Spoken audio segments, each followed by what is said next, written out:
La console Behringer Wing, rien qu'en la voyant, on sent la puissance, hein. Mais voilà, on découvre son écosystème logiciel, et là, avec 5 applications différentes, on peut vite se sentir un peu perdu. Laquelle fait quoi? Par où on commence? C'est justement ce qu'on va éclaircir aujourd'hui. Alors, l'idée ici, c'est simple. On va démystifier tout ça. On va voir ensemble quelle application choisir et surtout à quel moment précis l'utiliser pour tirer le meilleur de cette console. Allez, on attaque avec le plat de résistance, la base de tout, Wing Edit. C'est un peu le quartier général de votre projet, l'application la plus complète, accessible directement sur un ordinateur. Alors Wing Edit, il faut vraiment le voir comme le clone numérique parfait de la console. Tout ce qu'on peut faire sur la Wing, on peut le faire ici. Et le truc vraiment génial, c'est que ça marche même hors ligne. Pas besoin d'avoir la console branchée à côté. Et c'est vraiment là que toute la magie de Wing Edit opère. Parce qu'on le sait tous, sur le lieu d'un concert, le temps c'est de l'or. Chaque minute compte. Et cet outil, il permet de préparer un show de A à Z, tranquillement chez soi, et de gagner un temps fou une fois sur place. Donc imaginez le workflow. On ouvre l'appli, on nomme toutes les entrées, kick, snare, les voix, etc. On leur met des petites couleurs, des icônes pour que tout soit super visuel. Ensuite, on configure tout le routage, les sorties façades, les subs, les retours, on prépare les racks d'effets. Bref, on fait tout le gros du travail en amont.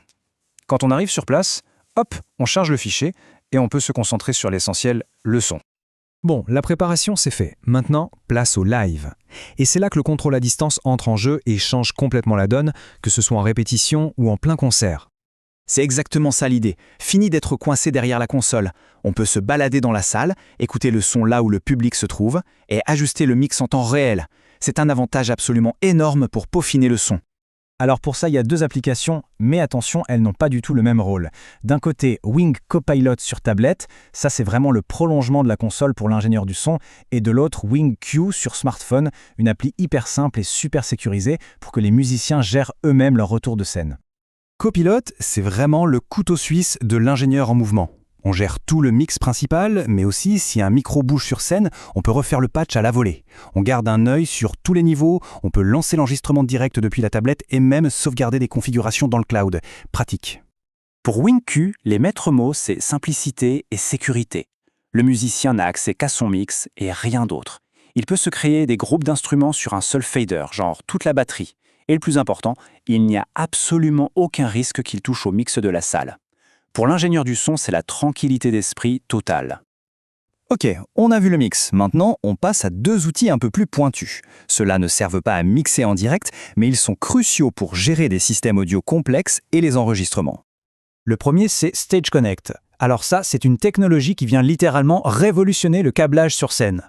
L'idée est juste géniale, faire passer une tonne de canaux audio dans un seul et même câble standard, un câble DMX que tout le monde a déjà dans ses caisses.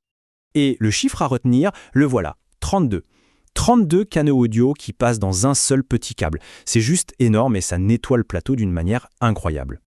Forcément, pour organiser tout ça, il faut un outil. C'est le rôle du Stage Connect configurateur. C'est un logiciel de simulation qui permet de tout prévoir avant de brancher quoi que ce soit. Les longueurs de câble, l'alimentation, qui envoie quoi à qui, on est sûr que ça marche sur le papier avant de commencer à tirer des câbles.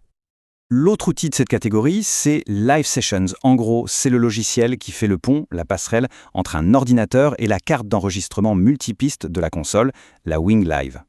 Et elle fait 2 choses dans les 2 sens. D'un côté, extraire, on prend le gros fichier de l'enregistrement et le logiciel le découpe en pistes séparées, prêtes à être mixées en studio. Et de l'autre, créer, qui fait l'inverse. On assemble des pistes pour créer un fichier que la console peut lire. C'est l'outil parfait pour faire une balance virtuelle sans avoir besoin des musiciens sur scène. Donc si on résume, tout ça, c'est une question de bon sens. L'écosystème Wing, c'est une super boîte à outils. Le tout, c'est de savoir quel outil prendre pour quel travail. Faisons un petit récapitulatif rapide de cette boîte à outils. Pour la préparation au calme à la maison, Wing Edit sur l'ordinateur. Une fois sur place, pour mixer en se baladant, c'est Tirer Copilot sur la tablette. Pour que les musiciens gèrent leur retour sans stress, Wing Q sur leur téléphone. Et enfin, pour les tâches plus techniques comme la planification ou la gestion des enregistrements, on a les utilitaires Stage Connect et Live Sessions. Ce qu'il faut vraiment retenir, c'est que maîtriser ces différents outils, ça rend le travail plus fluide, plus efficace, et au final, ça libère du temps pour la créativité. Chaque application a été pensée pour résoudre un problème et nous laisser nous concentrer sur ce qui compte vraiment, le son. Alors la question à se poser maintenant, c'est lequel de ces outils va changer une façon de travailler en premier ? la préparation hyper détaillée, ou peut-être le fait de donner enfin aux musiciens le contrôle total et simple sur leur retour. Il y a sûrement une de ces applications qui pourrait bien être une petite révolution.